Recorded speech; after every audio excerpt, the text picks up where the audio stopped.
Breaking news to start us off on the Plus. Officials are investigating a blaze at a local sandwich shop this morning. And News Channel 5's Alexander Cohen is on Hillwood Boulevard there over in West Nashville. And Alexander, anybody hurt in this fire?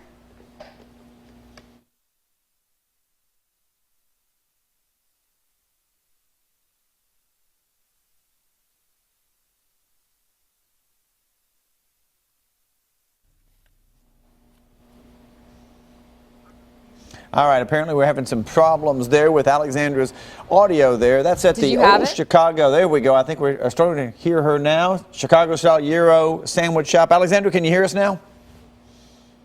Okay, apparently she still can't. Still trying to work that out. You see the sign there, a blaze inside. They don't really know at last report how this began. Several firefighters went to Hillwood Avenue to knock this blaze down. As you can see, they did have it taken care of pretty quickly, and they have now left the scene. Alexandra reported a little while earlier, though, that this sandwich shop is going to be shut down for several weeks while they clean up and restore some of the problem and damage from that blaze inside. Amy? All right, more breaking news now. An Amber Alert has been issued for a teen from East Tennessee. 13-year-old Brooklyn Morrison was reportedly taken by her non-custodial father, who has a violent history of sexual crimes against children. Police say that she's about 5 feet tall and 100 pounds and has a pierced nose and tongue. They believe she was taken by her father, Mark Morrison, just after 3:30 yesterday in Bristol, but they could be anywhere in the state or surrounding areas. We're told that he's driving a gray Ford F-150 truck with Tennessee plates Y9360N. If you see either of them or their truck, call 911 or 1-800-TBI-FIND immediately. We're dealing with some other breaking news this morning. 2 men in custody, but there's still a third one on the run right now, which is why it's our breaking news. After an armed robbery overnight, police say that the suspects met the victim at Grays Point Road. They were going to talk about purchasing an ATV that was posted for sale on Craigslist. It's always kind of dicey. When they got there, they grabbed the guy's wallet and cell phone, then they took off. Officers have been able to track down 2 of those suspects, but again, the search is still on for that last one. If you know anything about this, call police this morning. A disturbing discovery in Antioch now has police trying to track down a killer.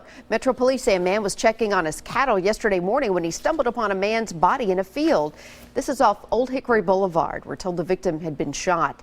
Now, the victim didn't have any identification, but is of Hispanic descent and appears to be in his late teens or early 20s. If you have any information, call Crime Stoppers. A third teen is now behind bars accused of killing a high school senior during an apparent drug deal. Hamaz Bledsoe Conley was arrested yesterday afternoon. Police say the 15-year-old, along with 2 other teens, Laron Lumpkin and Lorenzo Montelier Avila, robbed and shot Hagen Newland behind the Hooters on Largo Drive Saturday night in what police are calling an apparent drug deal. Newland later died from a gunshot wound to the head. A difficult day in the Vanderbilt rape case retrial as jurors watch graphic video of the alleged assault. The video was shot inside Gillette Hall, the dorm where investigators say Corey Beatty raped the unconscious victim. One of his former teammates, Jaborian Tip McKenzie, was apparently in the room at the time. He's also accused in the case but has not yet gone to trial. He took the stand yesterday to explain why he didn't come forward about what he saw at first. One, I was ashamed of what took place in the room. I had family members telling me not to tell anything that couldn't be proven, and it was just hard to tell on my 2 best friends at the time.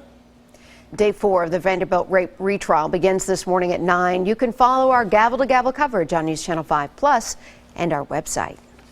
A controversial push to allow guns at schools even has some lawmakers that are in favor of the measure a little uneasy and speaking out. You make a mistake, especially as a teacher in this situation, and you shoot a student, I guarantee you're going to get sued and your life is pretty much going to be over. And he's probably right about that. That's Representative Rick Womack. He's referring to a bill that would allow teacher volunteers to carry weapons if they've got a permit. Now, the measure is for smaller districts. The reason is they don't have school resource officers in the schools. They don't have to have 40 hours of training, though. The resource officers go through more than 500 hours of training. Another bill would allow public university employees to carry concealed weapons as long as they have a carry permit. Both passed a House committee yesterday. One of the country's most successful singers, Merle Haggard, has passed away. Country music legend dying of complications from pneumonia at his home in California yesterday on what was his 79th birthday. He was known as a champion of the common man and for creating the Bakersfield sound along with the legendary Buck Owens. His career spanned 6 decades. Country music legend Charlie Daniels says Haggard's voice and song lyrics made him unique.